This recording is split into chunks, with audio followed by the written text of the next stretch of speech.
We welcome you to our last episode of October. It's Moral Side of the News, and we're glad you're alongside. I'm John Blim with the WHAS Crusade for Children. As usual, a distinguished panel joins me today. Reverend Daniel Corrie Shull, Burnett Avenue Baptist Church. Reverend Jason Crosby, Center College. Rabbi Stan Miles, Louisville Melton School. And Father Bill Hammer, St. Margaret Mary and St. William Catholic Churches. Welcome to you, panel. Our first topic, Election Day is nearly here, and political banter is heating up. Britain has had its own share of political headlines after the disastrous 44-day term of Liz Truss. Now Rishi Sunak takes over as the youngest prime minister in more than 200 years and UK's first leader of color. So turning to our panel, your thoughts on what's happening in the UK and what you predict will happen in our own midterm elections coming up. I think it's easier to talk about what's happening in the UK because it's happening. These elections, it seems to me like this campaign has been endless. It's been going on for so long, and it's almost like a numbing now. I just hope that the numbing doesn't lead to people ignoring the election. I hope that our numbers are in the same ballpark as they were for the 2020 elections, and that those people who are voting can vote in peace, and the people who are running the elections will likewise be safe. We think more about safety now than we ever have before, particularly after the tragedy of the 6th of January 2021. You know, the elections are a little different, though, in the sense that my understanding of what happened in the United Kingdom, in England, was that the party itself had basically a vote of no confidence in their leader. And so the party had to do a new election of a prime minister. So it really wasn't a popular election of the whole country in their voting, but it seems that they were reflecting the general population, which was basically rebelling against some of the decisions the previous prime minister had done. So the leadership were responding to what they were being told and hearing from their constituents. But interesting, what promoted or provoked that, they say, is these were described as unfunded tax cuts. Mm-hmm. Tax cuts to help, assumingly, the wealthy, without being able to fund that, and then therefore increased expenses. And we're certainly experiencing in our country some of those same situations impacting people's pocketbooks. I mean, that's one of the things that they say is one of the driving forces now in how people are going to vote is the economy. But it's also a case, I think you can say with both parties. I mean, certainly one party has always promoted tax cuts. And the other party has oftentimes promoted helping people in terms of giving out money. But again, both sometimes are underfunded. And therefore, we find ourselves in situations where the people most impacted are, again, those who can least afford to be impacted. So be curious to see, but that's what will be interesting, how the economy plays out versus some of the other issues that are certainly very much in the forefront in terms of influencing the vote. Because I would think most people cannot agree with everything on every single party position. So you're going to have to pick and choose. So what do you prioritize? Father Hammer, I think you hit the nail on the head in terms of the root cause of the upheaval, economically speaking, that emerged during Prime Minister Truss's tenure. And one distinction, however, I would note between the UK and the United States is that there is a greater degree of public funding to begin with. There are more robust programs when it comes to healthcare, education that are funded at the state level. One of the problems that the party, the Conservatives, as they call themselves, in England got into, the UK, I should say, what they got into, an issue they're dealing with is that they reduced the tax rate, but then they still had a very high responsibility to provide public services. It's a similar situation here, and that as you described, it is an issue. One other thing, though, that I think is an interesting point of comparison is the wealth of the new prime minister. His wife in particular comes from an astronomical amount of wealth. I believe her father founded some sort of India-based film production company, and together the new prime minister and his wife are worth almost $1 billion, I believe $900 million. And interestingly, one critique of her and him coming into this role is that she was avoiding this higher tax rate in Great Britain by keeping money offshore, or perhaps in India, I'm not exactly sure where.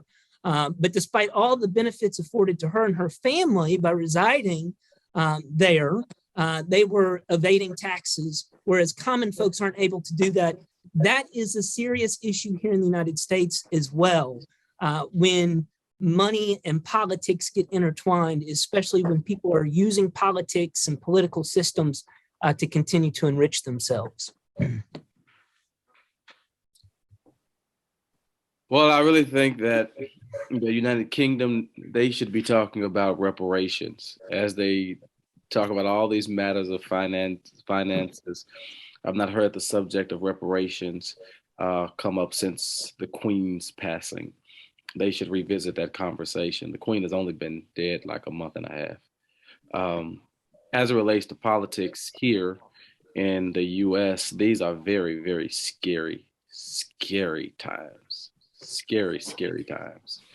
They're scary because of the number of Senate seats that are up, and if they flip Republican, that can spell disaster for the nation.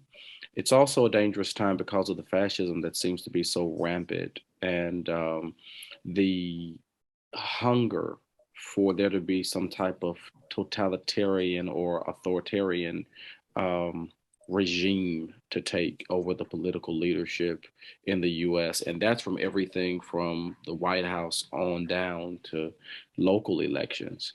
So I'm very anxious about what November 9th will bring. We vote on November 8th, but I am concerned about waking up on November 9th to find what is the reality when all of the dust settles. Here in Kentucky, we have some draconian amendments on the ballot that can spell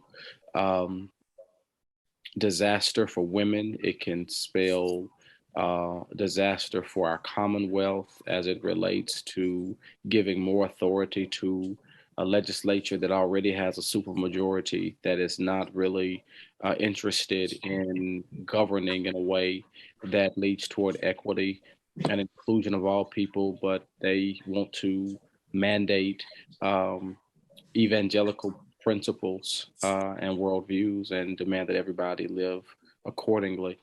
And so we have a lot to pray about, being that this is moral side of the news as it relates to politics and what our world will look like post November 8th. And again, religion has always influenced our decisions, because in a sense, laws are moral statements as well. Mm-hmm. You know, it is a religious principle that I have to not abuse children. I don't make that illegal because it's religious. You know, I think there are lots of things that religion comes into how we make our decisions about what's good, right, and wrong. You know, caring for other people, respecting property, telling the truth. Those are religious principles. Not to steal, not to lie, and those are part of our government and our laws. So to be sure that we do, bring our faith into the way we live our life, and also how we try to live in community is to me an extremely critical component, which will influence, I think, all of our elections as well. I agree. I agree with your point. I think what gives me pause is the narrowing religious voices that we are allowing into our political discourse and that are contributing to the way laws are being fashioned. So there are, it's largely our legislature here in Kentucky is largely white evangelical. There are very few people there who reflect my faith tradition in the Black liberationist tradition of the Christian movement, which does not understand theology or scripture from the top down, but from the bottom up. We interpret scripture through the experiences of the descendants of slavery in American society, which leads me to be very opposed to anything akin to, say, Amendment 2, which curtails reproductive rights in this state and puts the authority of what women do with their body in the hands of lawmakers in Frankfurt, most of whom are not women. And even if there is a Catholic perspective or a white evangelical perspective concerning abortion, it doesn't give those religious demographics the right to impose laws that preclude our Jewish brothers and sisters from living their lives according to their religious convictions as well, which are very different, concerning abortion than white evangelicals and Catholics. And I think we have to speak to that. And there seems to be sort of a declining religious tolerance and a narrowing religious input as it relates to these laws. And Corrie, I just jump in really quickly, and you described correctly that a number of folks who are making decisions in the political sphere in our state and in our country are oftentimes white evangelical Christian men and women. But I believe that terminology, evangelicalism in the United States, falls under a larger category, and that is religious fundamentalism. Mm-hmm. And religious fundamentalism is very dangerous, whether it's Christian religious fundamentalism, whether it's Muslim fundamentalism, Jewish, Buddhist. You see what has happened in Burma in recent years as Buddhist fundamentalism has taken root. Right now it's happening in Russia, where the Russian Orthodox Church is helping to bless the aggression on the Ukraine. Religious fundamentalism is very distinct, and I think labeling it as solely evangelicalism doesn't kind of get to the heart of the matter, which is that it's fundamentalism, which means there's no room for this kind of discourse in our politics, but not just in our politics, in our churches, in our synagogues, in our mosques, in our families, in every sphere of life. And so guarding against that, and when I think about the First Amendment to the United States Constitution, the Free Exercise Clause and the Establishment Clause, everyone is enshrined by the fundamental law of our land, the Bill of Rights to the United States Constitution, to the free exercise thereof of their religion. And we are getting to a point where free exercise is being limited for many, and one particular version of religion is increasingly becoming established as the law of the land for many, many people. There's one candidate who's running for the governor of his state who says, quite honestly, that he is a Christian nationalist. Mm-hmm. And he is running on a platform of ending the separation between religion and state. This has been one of the moving principles of our country since over 200 years ago, and it has made it a safe place, not only for my community, but for the Islamic community, the Buddhist community, some denominations in the Christian community. And if this principle is eroded, I'm terrified, because I've seen what can happen. Whatever it is, can happen here. It can happen anywhere if these rights are eroded. And like the last topic, one of the last topics we're going to get to, these public displays of religion, to me, trivialize the sacred. They really do. And that you have the right to pray anywhere you want. As I said before, I did some of my most fervent praying before physics tests in high school. And that's where I learned that God sometimes answers no.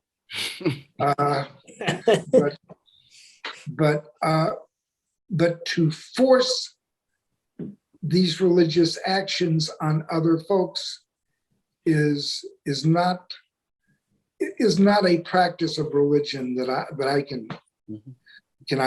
can feel comfortable for in any way.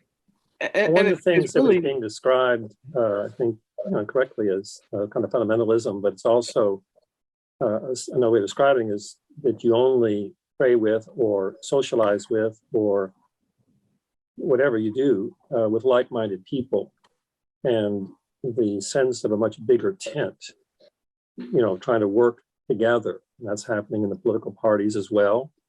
The fact that in my memory, 40, 50 years ago, there was a wide range of opinions in the two major parties. And, through the political process, one might get ascendancy over the other. Always you remained in your mind in that kind of party. And now it's so quick and easy to splinter off and just stay together in a like-minded group. And that's also reflective, I think, in many religious practices as well. And therefore in our societies as well, that you only get involved in self-reinforcing perspectives rather than keeping yourself open to a much bigger way in which God has been revealed and what is God calling us to do in our world and society around us. All right, panel, we're about halfway through already this edition of Moral Side of the News. So I'd like to move on to our second topic today. You're talking about moral side of the news. We're talking about religion. How about prayer? Does prayer have a place in public schools? That debate continues after a public high school football coach in Washington State who lost his job for leading post-game prayers on the field will be reinstated next year. The U.S. Supreme Court sided with Coach Joseph Kennedy, ruling that he's protected by the Constitution. So panel, your reaction to this, please. Just watch. In 2 years, this guy will probably be running for Congress. I'd agree.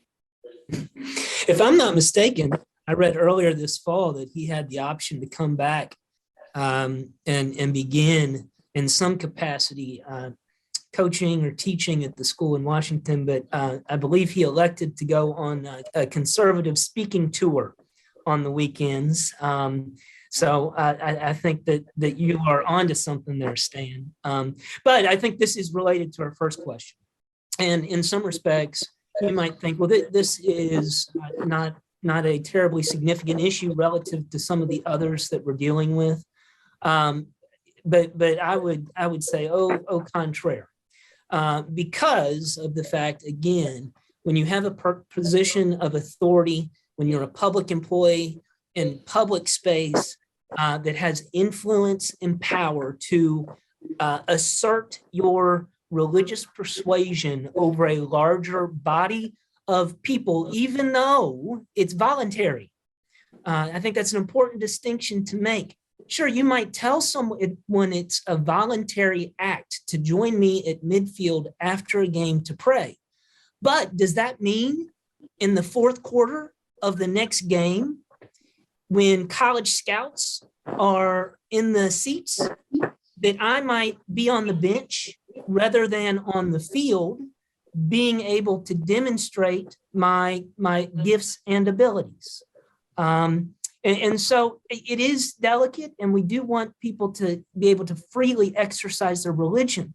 But people have to understand, especially in the United States, that especially when it's a white Christian man imposing their view on folks, it has significant weight. And it's important not to bastardize the elements of religion and religiosity, as Rabbi Miles pointed out. I think the public, overt, sort of showy way that religiosity is being displayed can be harmful to the sacredness of our faith traditions. And I think we have to be cautious about honoring that. And I also think we've got to be cautious about the message that we communicate by so obstinately tethering God to sporting events, as though God loves, the Steelers more than he loves the Titans. We know that God loves the Titans more. We know. You mean the Bengals, Corey? What are we communicating theologically by, and I know that that's been a part of American civil religion for quite some time, but some things should be unlearned. And I agree that the gentleman will probably be in a Congress near somebody soon. And what a statement that makes. Well, it's still a way in which we can, I think, do something catechetical in those moments. Like, for instance, I am invited oftentimes to offer a prayer before a gathering of people, such as a sporting event, but not exclusively sporting events. But if I'm in that particular context, my prayer is never for victory. It's for safety. It's for the welfare of everybody playing, that everybody do their very best. And so that's the context in which I'm leading it. And same is true, you say, the power to influence, but that's across the board. I mean, every teacher in a classroom, we have all had experienced teachers' pets. So there's no question it could be a coach's pet. There's no question that in the business world, that they're favored employees by our perception over other employees. So to be able to hold such a person accountable is kind of across the board. That's part of life, lessons as well. Because as was mentioned, it was a voluntary thing. Now, I do know how subtle that pressure can be. But if they would certainly allow other people to pray in other prayer forms, that seems to be something to be encouraged, could be encouraged to do as well. But I'm also very cautious about praying for victory. It's not something that but he can. This is happening probably after the game, so I don't know what the nature of the prayer is, regardless. But to be able to pray in public should be one of the rights we have in our country.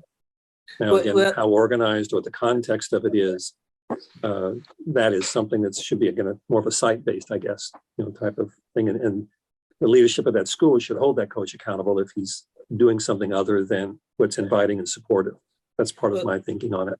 Father Hammond, I'd just quickly mention, the distinction, and I completely understand in a parish elementary school basketball game, that makes perfect sense. At a public high school, that's an important distinction. And let me just pose a slightly different question. What if at Shelby County High School, someone were to say, we are going to do a Muslim prayer? What do you think the reaction would be at nearly any high school across the United States of America? I'd say 99.9%, if that were the situation in a public space. And that's where the rubber meets the road for me. It would be a very different situation. And my Christian faith calls on me to use the tools at hand within the public sphere to provide opportunity for that expression not to be all consumed. And it matters, again, because to Stan's point about Christian nationalism, this is a small way, but a significant way in which that kind of foundation gets established. Well, I remember going back to 9/11, that at that time I was the ecumenical and religious director for the Archdiocese of Louisville. And there were some very public prayers in which multiple people of faith were together, very publicly praying. Now, again, it wasn't at a public school event, I remember that. But we were down the Belvedere on public property, praying during that time. And over the years, I can think of times when there has been public space, civic spaces that are used for gathering people for prayer. And but again, open to people of all faith. So That's just It's a something good- to be mindful of. Yeah. Yeah, that's a good distinction. To make a level playing field, but not in a situation where you have a captive audience of impressionable children. That takes away, first of all, that takes away the rights and responsibilities of parents to deal with the religious upbringing of their children, however the parents want to do it. And that's what I see as totally problematic. And it's you all haven't gone through it the way I have, You're right. both as a student and also as a clergy person, going into a school situation where kids are made to feel so much like the other. And it's, when I say level playing field, I mean level playing field. I don't think Hanukkah should be celebrated in the public schools. I don't think Passover should be celebrated in the public schools. And I don't think that any religious holiday should be celebrated in the public schools. I use my verbs carefully. Well, there's one exception. Thought about, I think you should learn in a historical, cultural sense about religious observances. But to observe them in the setting of a public school, no. Parochial schools, totally different matter. You, Bill, your schools exist for a mission, to which I say, God bless you. Now, there has to be one exception to that rule, Father Stan. There is one religious holiday, one religious observance that I think is that we've got to give an exception to. That would be the Super Bowl. You know, we've got to make sure that everybody honors the Super Bowl. We've got to have our whole 2-week lineup to it. It depends on who's in the halftime show. It's an American religion, football and Beyonce. It can't be one of these people in the halftime show that I've never heard of until they appear magically in the middle of a stadium of 500,000 people. Well, this time Rihanna is going to be doing the halftime show, so it's going to be phenomenal. She has a song about an umbrella. Are you Well, you familiar could also, with, again, depending on the teams playing, how great the religious experience will be. Rabbi Miles, are you familiar with Rihanna? I know that she just cut a new album, and she hasn't cut an album in like 6 years. That's the extent of my knowledge. Wow, I wanted to end Rocky with talking about Halloween, but we wound up talking about Rihanna. That brings to a close this Moral Side because we are completely out of time. Thank you one and all to our panel, and we'll see you next time. Have a great week.